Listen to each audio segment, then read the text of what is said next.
Carlos Navarro Filho comandou a sucursal do jornal O Estado de São Paulo, na Bahia, durante 30 anos. Ele começou no jornalismo como repórter no extinto Jornal da Bahia e entrou no Estadão no início dos anos 70. Participou do projeto de ampliação da sucursal, que chegou a ter 5 repórteres e um fotógrafo. Com a informatização dos meios de comunicação, ajudou o Grupo Estado a lançar os produtos do jornalismo online. A trajetória de Navarro se confunde com a história do jornalismo da Bahia, mas caberá a ele contar sua história e a do seu segundo livro, Boquira, que está lançando nesse primeiro semestre de 2018. O canal Publique-se a Lenda preparou um programa especial com 2 partes sobre essa lenda do jornalismo baiano. O livro Boquira é a história de uma mineradora que começou, digamos assim, por acaso, né, em função de um padre ter ido dar uma extremunção no local onde ele percebeu que tinha umas pedras que chamaram a atenção dele. Ele pensou que era ouro ou prata, resolveu entregar isso para um amigo que conhecia mais do assunto e descobriu que era chumbo, e a partir daí isso iria mudar a coisa lá nessa pequena cidade, pequena localidade da Bahia. O que é que esse padre fez? Ele não foi muito católico em relação a essa descoberta dele. Como é que foi? E como é que se começou essa história lá de Boquira? A história começa com uma extrema-unção. Uma senhora muito idosa estava para morrer e se pediu a presença de um padre para a extrema-unção. Na época, Boquira distava aí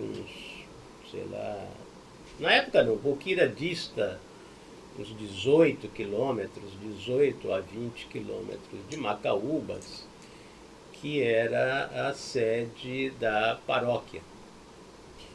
E não havia estrada, tinha um caminho carroçável por onde até certo ponto se passava de jipe, e o resto do caminho era andando mesmo, a pés, ou em lombo de burro, em montaria. E tudo começou quando o padre, numa montaria, chegando já em Boquira, viu uma serra, era a Serra do Pelado, o nome da serra, porque não nascia nada, não tinha vegetação. Tá? E ele viu as pedras faiscando. Isso era fim de tarde, e o sol refletia uma forma dourada, bonita, uma luz forte. E o padre viu aquilo, pensou que era ouro, encheu os olhos e foi dar. Ele já vinha mal-humorado por causa de algumas horas no bar de um sol escaldante montado num burro e tal. E de repente o humor dele melhorou visivelmente, assintosamente para o pobre do rapaz que o guiava, né, caminhando na frente. Ele durante o trajeto não tinha dito uma palavra sequer, e de repente começou a conversar, ficou loquaz, e chegou em Boquira animado, aí disse, bom, eu não vou dar só extrema-unção, vou fazer outras cerimônias religiosas, só que a pessoa, a senhora, tinha acabado de morrer. Ele não se deu por rogado, deu a extrema-unção ainda ali, porque era coisa de minutos, o corpo estava quente ainda, e disse, não, vou fazer uma missa de corpo presente, amanhã vou celebrar outra missa. O padre ficou animadíssimo. E depois disso tudo, na volta, ele pegou umas pedras, entende? Botou na batina ali, meio num saco, uma coisa, fez na montaria. Mas eram pedras pequenas. E pediu para realmente um amigo mandar examinar, que isso poderia ser feito no Rio de Janeiro. E o primeiro exame, ouro nenhum, prata nenhuma, e um vestígio pequeno de chumbo, né? Que aflorava na região. E aí ele insistiu, voltou lá, aí ele já fez um outro caminho, porque hoje tem uma estrada que é asfaltada, e havia já o embrião dessa estrada, que era um caminho de roça, mas que passava carro de boi, essas coisas, e aí ele foi com o Jeep, aquele Jeep americano da Segunda Guerra, e aí entrou lá, já meio indiferente, entrou, pegou umas pedras maiores, umas 4 ou 5, encheu o Jeep e foi embora. E sumiu. Isso era, eu não me lembro agora, mas 3 meses depois, 4, é que ele voltou a aparecer. Foi o tempo que a pessoa que levou, a pessoa era de Salvador, mas ele mandava para aqui, para Salvador, e Salvador mandava para o Rio. Uhum. Aí voltou o resultado dos exames, também não deu ouro, mas deu um teor muito alto de chumbo. A princípio ele ficou sem saber o que fazer, mas disseram, olha, é um mineral muito na época, caro. na década de 50, né, estava muito valorizado. Sim, sim, o Brasil, eu não sei hoje, mas na época o Brasil importava chumbo. O Brasil não produzia chumbo, que aliás depois nós vamos ver que foi o mote que o governo usou para uma decisão esdrúxula. Então aí ele veio, quando descobriu que havia alto teor de chumbo, ele fez primeiro um abaixo-assinado, pediu para todos os moradores assinarem ou colocarem o dedo nos que não assinavam, que era uma petição para reformar, restaurar a capela, a igrejinha local, que estava muito, digamos, danificada, muito estragada. Mas, na verdade, o que escondia esse abaixo-assinado era para ele usurpar as terras dos Exatamente. O abaixo-assinado, em vez de ser para a reforma da igreja, foi para um pedido de uso capião. Todo mundo era analfabeto, né? Certamente. Analfabeto ou pouco alfabetizado, mas era um povo simples, né? Um povo lá perdido no meio do sertão. E isso anos 50, naquele tempo as cidades próximas a Salvador, a capital, já não eram desenvolvidas. Imagina um sujeito a 700, sei lá quantos quilômetros da capital, no meio do sertão, lá num canto da Chapada Diamantina. As assinaturas ele usou como uma procuração para ele, o padre, requerer ao Estado o uso capião das terras. Aquelas famílias estavam lá já dezenas de anos, desde o século XIX. Então a família comprou a área e tal para criar gado, depois não deu certo, e aí os garimpeiros que transitavam na região para Minas, terminaram se fixando ali, entendeu? Também foi um entreposto de vendas de escravos, que pouca gente sabe. Ainda hoje há lá uma parte se preservou um pedaço de rua, 30 metros, 50 metros, não sei, que o calçamento é igual ao calçamento do Pelourinho, aquela pedra, cabeça de negro. Bom, e ele fez esse pedido de uso capião, obteve, conseguiu, e aí começou o embate, a discussão com os moradores. Mas ele já começou a explorar? Ele primeiro se associou. Eu não me prendi muito nisso, porque era um detalhe que não me enriqueceria a história, porque a história, em realidade, o que é esse livro, Boquira? É a história contada pela visão da população, pela visão de quem foi prejudicado, de quem foi expoliado.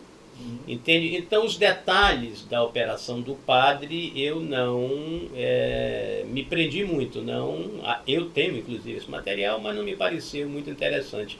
Ele se associou, primeiro, a uma pessoa, a uma empresa pequena, do Rio de Janeiro, tinha ramificações em Salvador, mas do Rio de Janeiro, onde o Agenor, o primeiro sócio dele, sócio e sogro, tinha ligações, foi ele inclusive quem levou um segundo ou terceiro material diretamente para a análise do Rio.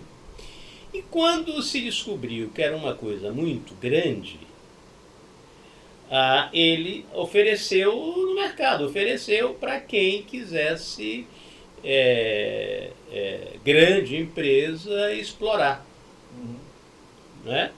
E ele ficaria como sócio, minoritário, óbvio, mas como sócio. E aí é que entra a Plumbum, que era uma empresa que explorava chumbo, é do Paraná, mas aí na fronteira com o Vale do Ribeira, né? No Vale do Ribeira, ali na fronteira com São Paulo. E a Plumbum veio, e aí precisou de mais áreas, né? Porque, na verdade, eles tinham feito análise, toda a área era de chumbo, e a empresa não queria correr o risco de ter vizinhos incômodos ali explorando, né, nas rebarbas dela. E aí começaram a tomar as terras de outras pessoas. Entende? De primeiro comprando, ou o padre usou várias vezes o expediente do uso capião. E eles expoliaram 100 e tantas famílias. E a partir dessa época já surgiu algum advogado, alguma liderança para tentar reverter esse negócio, ou foi muito tempo depois, quando a coisa já estava consolidada? Desde o início, pessoas de lá, de Boquira, procuraram advogados em Salvador. E na época havia um advogado famoso na Bahia, o Arnando, que é um nome, né, fictício, Arnando, que pegou a causa. Né? Os pequenos advogados, mas tinha ele que era o grande nome e tal, então todos os poceiros passaram para ele uma procuração para defendê-los. Nessa época já havia a pena-róia. Eu queria só fazer um parênteses para dizer que depois que a Plumbum assumiu, não sei se a própria Plumbum fez o convite, o que é, mas desembarcou no Brasil a pena-róia, que é uma empresa francesa de um grupo judeu muito rico, Rothschild, entendeu? Desembarcou aqui,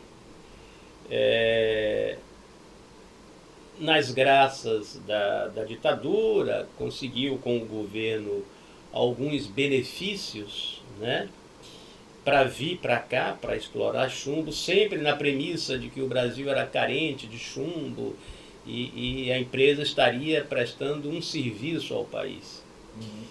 E foi isso também que fez a coisa mais esdrúxula de toda a história e que me chamou a atenção, é que o governo da Bahia, entendeu, havia desapropriado o povoado de Boquira para dar a empresa. Entendeu? Isso ainda nos anos 50. Sim. Porque aí já era a Plumbum, são detalhes mais técnicos, jurídicos, que eu não me prendi, mas desapropriou para dar as terras à empresa. E também com essa justificativa que a empresa estaria fazendo um favor ao país porque viria explorar chumbo aqui. Tanto que no governo Juracy, já a partir de 58 e tal, o Josafá Marinho era o ministro, era o secretário da Justiça, e achou essa coisa uma maluquice, uma aberração, e tentou, preparou inclusive todo um arrazoado, um parecer e tal, para anular aquilo. Só que lá para as tantas, Juracy mudou de ideia, não concordou, e aí se combinou o quê? A empresa continuaria lá, mas se criaria um NARD, núcleo de assistência e tal, lá para a população. Por esse núcleo, mitigar os danos, né? Exatamente. Por esse núcleo, ela construiria um hospital, construiria escola, garantiria água potável, porque, como toda mina, a exploração de chumbo assabarcou todos os nascedouros de rios pequenos tal, da região, garantiria água potável, essas coisas. O que serviu, na verdade, esse núcleo, para dar todo o poder à empresa.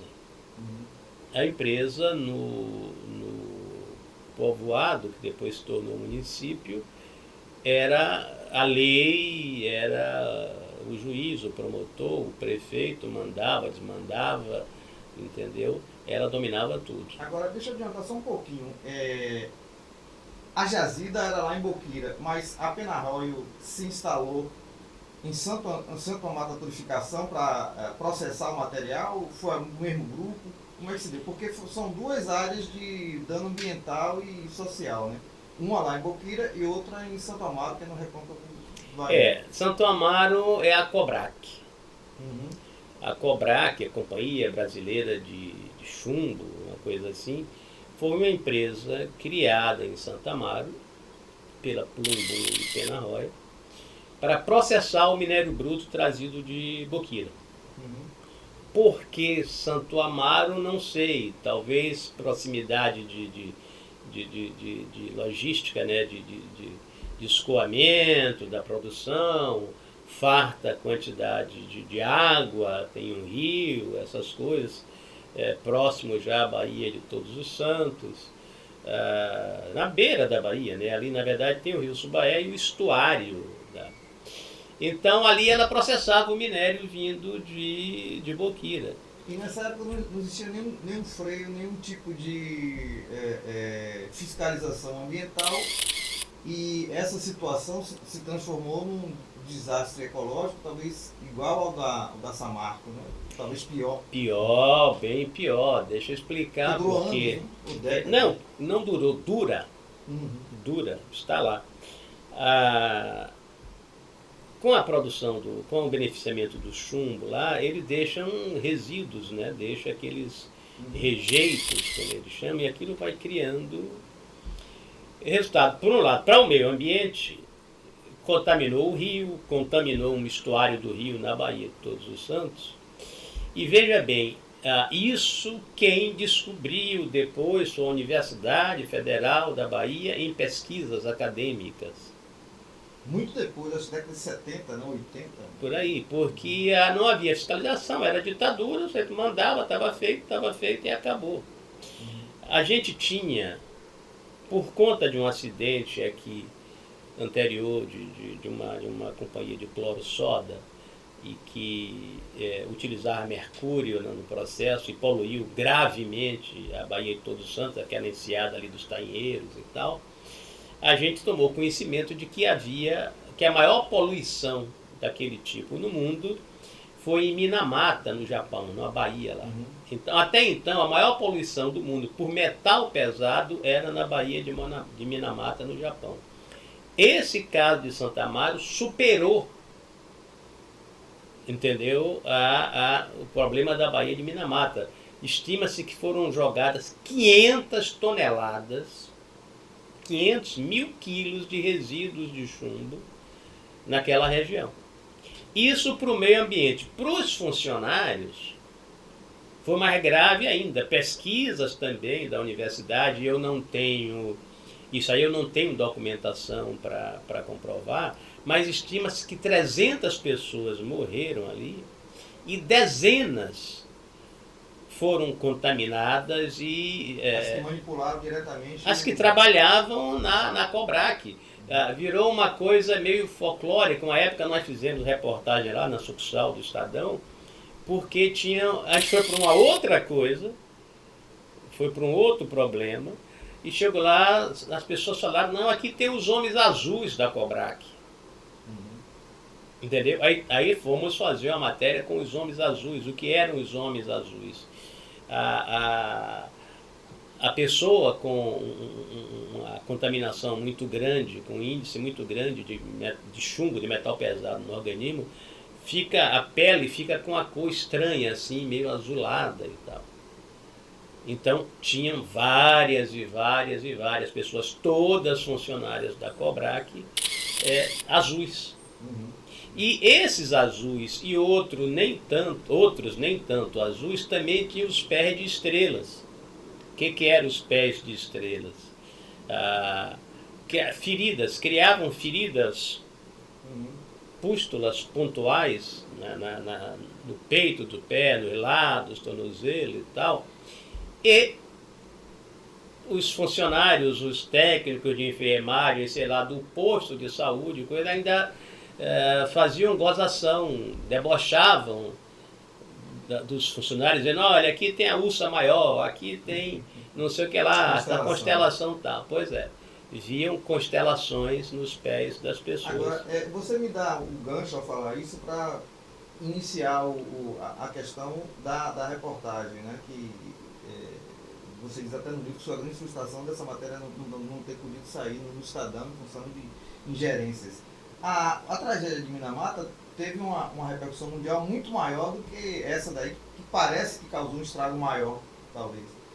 Em função do país aqui, em função disso tudo, por que é que aqui não se escandalizou tanto quanto foi lá em Minamata? Olha... Mas aí você pode começar a contar como é que você soube, como é que a sucursal tomou conhecimento dessa história e começou a fazer, e as dificuldades. Pois é, foi 74, 75, 76, ali entre 74 e 76.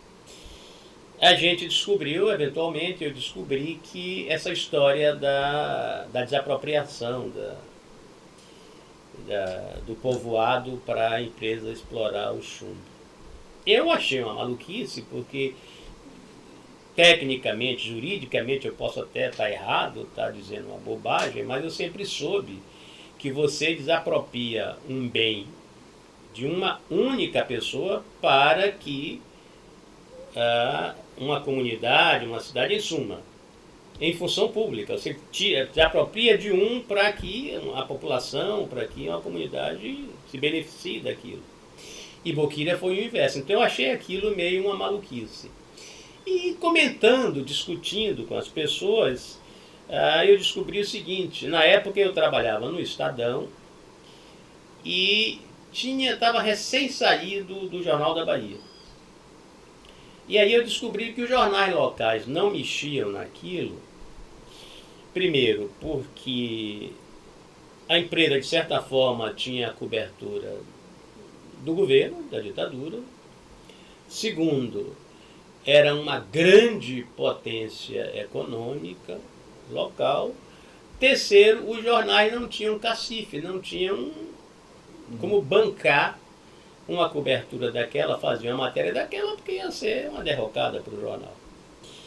E aí foi que me surgiu a ideia, e eu propus do seguinte: e se a gente fizer um pool com o Estadão e o JT? Porque os jornais daqui assinavam a Agência Estado, já naquela época. É só uma curiosidade, porque geralmente a imagem que se tem do jornalista, dos jornais, é você tentar dar o furo na concorrência. Mas muita gente não sabe que existem estratégias desse tipo, de matérias que a gente precisa publicar e o próprio jornal, o jornalista não teria força em função das repercussões dela, e a gente usa esses caminhos, né? A gente já fazia muito isso no Estadão. vamos mudar todo mundo, que aí esse negócio sai pelo menos, aí a gente não consegue, pelo menos Exatamente. publica, né? Isso e outras coisas, né? Tipo, bom, eu me lembro bem da cobertura da morte de Lamarca. 71, 71. Eu de data sou terrível. E aí, como é que se fez? Bom, precisa alugar um avião para ir lá, porque não tem estrada, e Lamarca foi morto ontem, entendeu? Então as pessoas faziam um pool desse tipo. Muitas vezes eu até patrocinei, quer dizer, ou então entrei em outros acordos, aluga um avião para 3, 4 jornais, sei lá, divide. No caso de Boquira, por exemplo, foi isso, eu vou contar. Foi um fotógrafo da sucursal e um repórter de outro jornal do Diário. Mas voltando à história, então eu conversei com o Diário de Notícias. Eu me lembro que Tasso Franco era o editor-chefe na época, e com o Jornal da Bahia, que era minha casa, né, conhecia todo mundo. E fizemos esse pool. Embora as despesas, como não era nada muito vultoso e tal, o Estadão bancou. Mas nós dividimos. Foi um fotógrafo do Estadão e o repórter Dailton, que já não está mais entre nós, o repórter Dailton do Diário de Notícias. Aí se fez a matéria, uma matéria meio complicada, porque eles não tiveram muito tempo de trabalhar, 2, 3 dias. No meio, desculpa, no meio da matéria me ligou um militar, um coronel do Exército, se eu não me engano, que era o sujeito que, digamos, fiscalizava, coordenava pelo governo aqui o NARD, lá o núcleo, e que ficava alojado, o escritório dele era na Secretaria de Agricultura. Me ligou dizendo, olha, tem uns elementos lá, isso eu conto no livro e tal. Quer dizer, houve um clima de ameaça. Sim, aos sim, sim. Lá em Boquira, não sei se chegou a ser ostensiva, mas coisa do tipo, olha, vocês cuidado e tal, ninguém sabe, essas coisas, né? Então os repórteres passaram 2 ou 3 dias no máximo e voltaram. Voltaram, matéria produzida, 4 matérias, 4 reportagens de página. Raul Bastos, que era o diretor de sucursal e correspondente do Estadão, disse, olha, edita você mesmo aí. Põe título e tal, vai para cá. Para não chamar atenção aqui. Não se estava nem pensando em API. Pensava-se numa figura... um editor. Era editor de economia, Robert Api, um francês.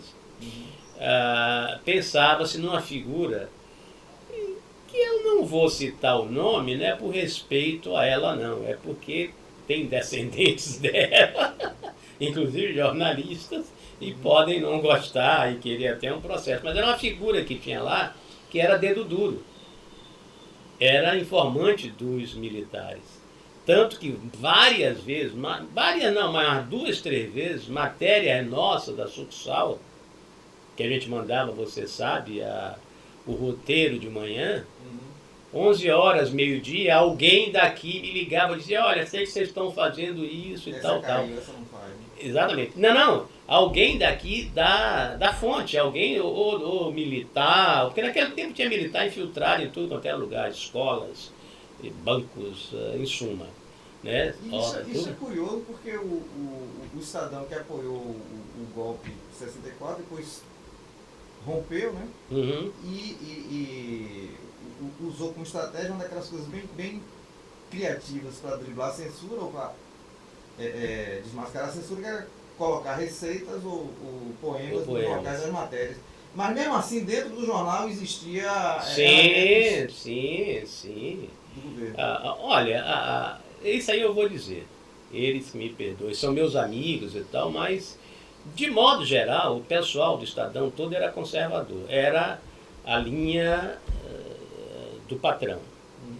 Tinha alguns casos, que também não vou citar o nome, mas havia de pessoas com uma visão menos conservadora, mais avançada, entendeu?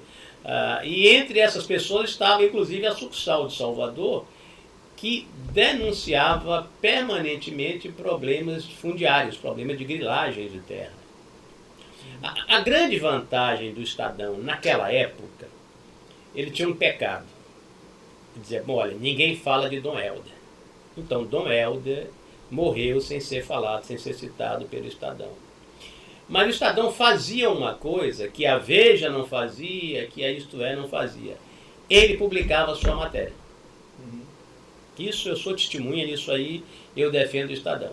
Publicava a sua matéria. No editorial, nas páginas editoriais, ele dava a posição dele. Muitas vezes publicava uma matéria, entendeu? De grilagem aqui, com igreja envolvida, não sei o que. Ele dava a matéria e no mesmo dia dava editorial cacetando a igreja, cacetando o padre e tal, porque estava fazendo aquilo. Mas era a posição dele no setor, na área, nas páginas específicas de opinião. Então, o Estadão publicava. Mas voltando à Boquira, aí nós fizemos, eu já mandei as 4 matérias editadas, pré-editadas, e saiu, sei lá quanto tempo depois, porque naquele tempo você tinha que arranjar carona de avião, entendeu? Ia o papel mesmo, ia as fotos, não era que nem hoje que você manda tudo via digital. Então, aí saiu. Saiu a última página, que quem é jornalista, e outras pessoas sabem que é, ou era pelo menos, a segunda página mais nobre do jornal, que é a capa e a contracapa. Então foi a matéria de capa, a manchete e página inteira da última página do Estadão, óbvio com uma chamada na primeira. Aí não deu outra, né? O API, quando viu aquilo, apitou. Apitou, pôs o dedo no suspiro, aí não saiu mais. Agora o curioso é que o Estadão não deu mais, mas o Jornal da Tarde continuou publicando, o Jornal da Bahia continuou publicando e o Diário de Notícias continuou publicando. Eram as 4 matérias. Como eu falei, uma matéria de página grande. Aí sim, claro, depois disso ter vindo a furo, outros jornais, a imprensa foi em cima disso. Sim, porque aquele público que você fez foi o Estadão e os jornais locais, não envolveu... Não. Só o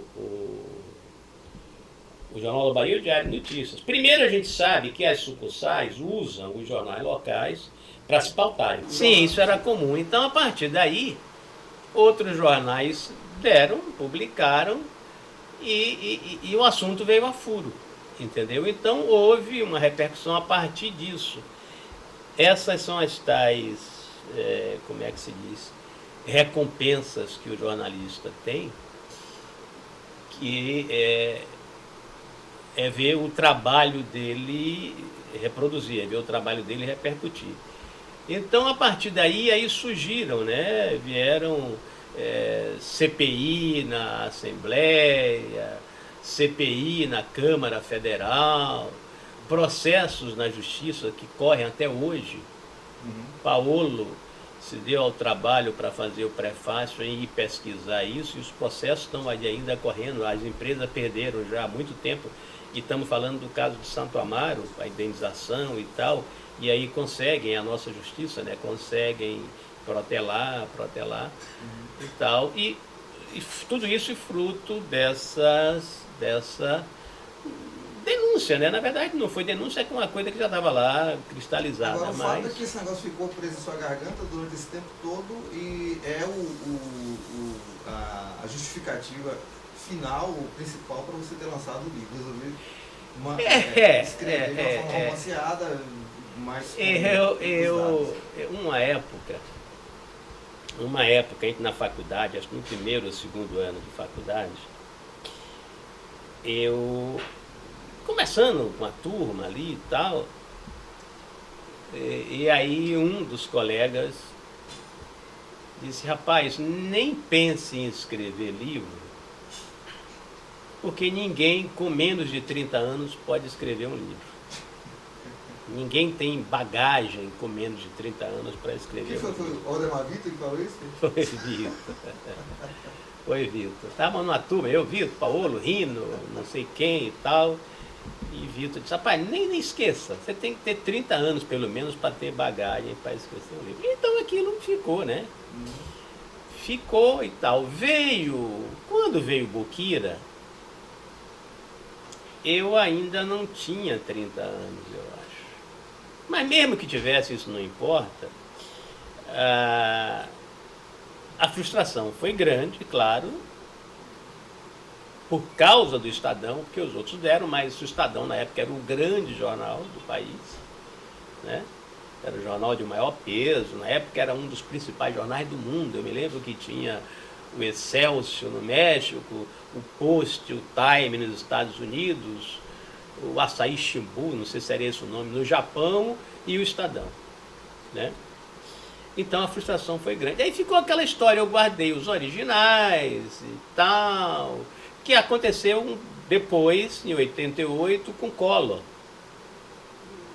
Uma grande reportagem que a gente fez sobre o Fernando Collor, que o jornal também não publicou, entendeu? E ficou a frustração, mas daí eu já mais calejado e tal, não foi tanto, mas eu guardei os originais. Esse caso, infelizmente, eu perdi. Os de Boquira, não, eu guardei.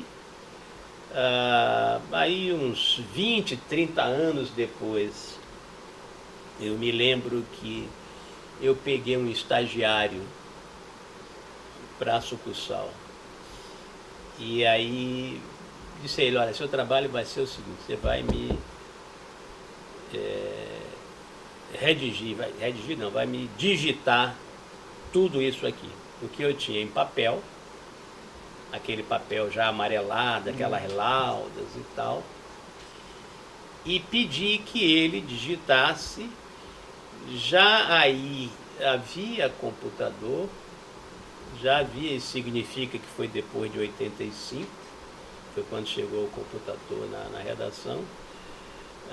Então ele digitou, a gente perdeu muita coisa, mas ainda ficou uma boa parte do material. E eu fiquei 40 anos com esse negócio guardado, todo dia dizendo vou escrever, não vou e tal. Terminei escrevendo por quê? Porque fiz o Goroba, numa homenagem ao meu irmão que morreu. Fiz aquele conto, depois fiz outro só para justificar fazer um livro, fazer uma coisa mais alentada.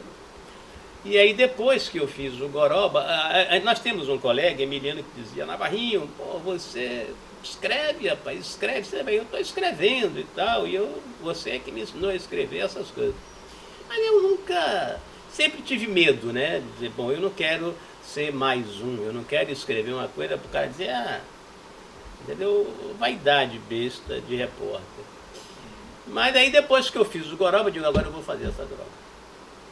E aí sentei em 2, 3 meses no máximo e escrevi Boquira. Tanto que eu tenho ainda um farto material, que se eu precisar, numa outra edição, revista ampliada, eu posso acrescentar. Por exemplo, tem a história da ligação da Penarroia com a ditadura. Pouca gente sabe que ela deu avião, carros, pessoal, motoristas, jagunços, o diabo, para ir pegar Lamarca. Deu apoio logístico? Apoio logístico e material, entendeu? Para pegar Lamarca. Pouca gente sabe disso.